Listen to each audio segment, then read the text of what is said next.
This is very, very impressive. Okay, you have not one, but 2 New York Times best-selling books out right now. I mean, that's crazy. So your latest one is Bagman, and Blowout just came out in paperback. Bagman is crazy similarities to Trump. Tell everybody what this is about. So we all remember Richard Nixon as the most famously corrupt and disgraced president we'd ever had before the most recent one.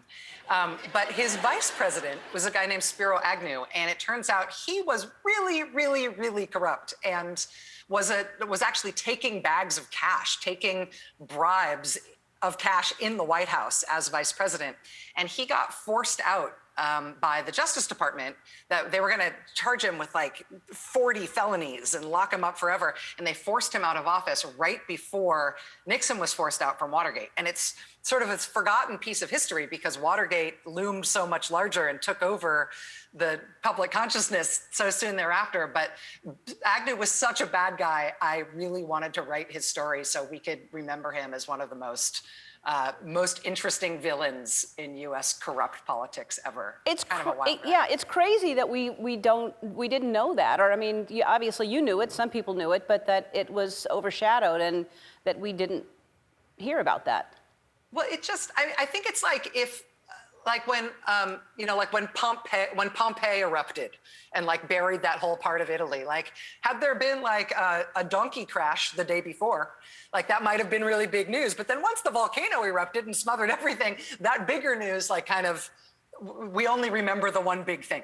And so Watergate was such an explosion that we sort of forget all the crazy things that happened right in the middle of it and right before it. It's also sort of good to remember now, I think, because there are a lot of ways in which Spiro Agnew, Nixon's vice president, was a lot like Trump. He talked like Trump.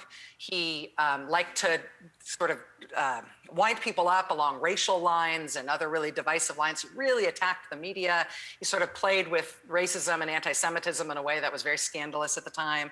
And there's a lot of real similarities between the way they harness political power, and that's worth remembering too. That Trump isn't the first president who talked like this. Right. Well, and it shows you that we can get through anything because we got through that. Hey, good luck. You're up against Meryl Streep for a Grammy for your book. How are you feeling about that? Yeah, it's a real like good news, bad news sort of thing. Good news is you've been nominated for a Grammy. The bad news is Meryl Streep is also nominated in the same category.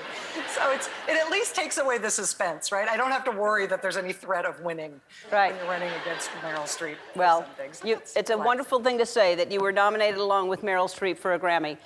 Rachel, it's great seeing you, and I hope and pray that Susan continues to get better, and I send you a bunch of love. Rachel Maddow Show airs weeknights at 9 Eastern on MSNBC. Both Rachel's books are now available everywhere books are sold. Thank you so much, Rachel.